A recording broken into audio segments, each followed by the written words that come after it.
Pendant le cours de chimie, ma prof a tout arrêté et a demandé « Où est l'acide sulfurique ?» Tout de suite, le corps de Malik s'est effondré lourdement sur le sol et tout le monde s'est retourné pour regarder. 3 garçons se tenaient autour de lui, leur téléphone à la main, en train de rire et de filmer. Madame Dupont a couru vers Malik et s'est agenouillée à côté de lui. Qu'est-ce qui s'est passé ici? Une fille nommée Sophia a pointé du doigt les garçons avec leur téléphone. Je leur ai dit d'arrêter de faire les idiots. Ils ont parié 20 € que Malik boirait l'acide sulfurique. Le visage de Madame Dupont est passé du blanc au gris. Mon Dieu, elle m'a pointé du doigt, j'étais le plus proche. Prends ses jambes, on l'emmène à ma voiture. J'ai attrapé les jambes de Malik pendant qu'elle le soulevait sous les bras. Il était complètement mou et sa peau était glacée. On l'a porté jusqu'à la porte de la salle pendant que les autres restaient plantés là, choqués. Pourquoi on n'appelle pas une ambulance? Ai-je demandé en trébuchant dans le couloir. Ils n'arriveront pas à temps. Il lui reste à peine quelques minutes. On doit y aller nous-mêmes. Puis je me suis souvenu de quelque chose du cours de santé. Attendez, le lait, ça neutralise l'acide, non? Les yeux de Madame Dupont se sont illuminés. Excellente idée, la cafétéria. On a déboulé dans la cafétéria en portant Malik entre nous. Les élèves ont crié et se sont écartés pendant qu'on le posait sur une table vide. Madame Dupont a attrapé des briques de lait à la chaîne pendant que je giflais doucement Malik pour le réveiller. Malik, réveille-toi, tu dois boire ça. Après ce qui a semblé durer une éternité, ses yeux se sont entr'ouverts et il a poussé un cri horrible. On lui a tendu les briques de lait en lui disant de boire, mais il ne buvait que des petites gorgées, comme à un goûter. Comment tu te sens? A demandé Madame Dupont. Malik avait l'air perdu. Il y a un truc qui va pas. Puis, sans prévenir, il a vomi violemment sur toute la table. Les élèves qui mangeaient leur sandwich se sont retrouvés couverts d'un mélange blanc et grumeleux qui sentait le lait tourné et les produits chimiques. Tout le monde s'est mis à hurler et à courir. Oh non, a dit Madame Dupont. Ils ne sont pas censés vomir, ça empire la situation. Quoi? Ai-je crié. Je croyais que c'était bon signe, mais Malik s'est mis à hurler avant qu'elle ne réponde. Ça brûle, aidez-moi. Retour au plan, a dit Madame Dupont. On le met dans ma voiture. On l'a soulevé à nouveau et on a couru vers le parking. Monsieur Lambert, le vieux surveillant, nous a bloqués à la sortie. Où croyez-vous aller avec cet élève? A-t-il demandé d'une voix lente. Pas le temps d'expliquer. On sauve sa vie, a répondu Madame Dupont. Elle a tenté de le contourner,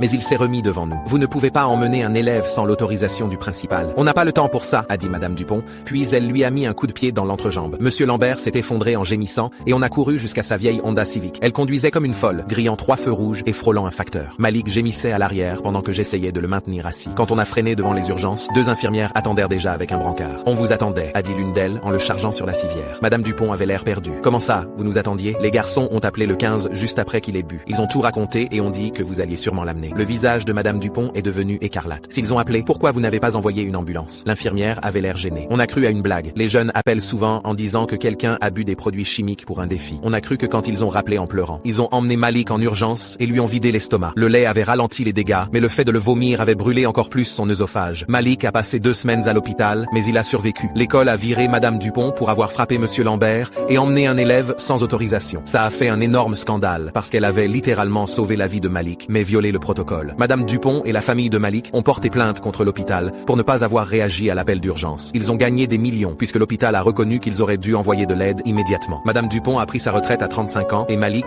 lui, a eu bien plus que de la chance.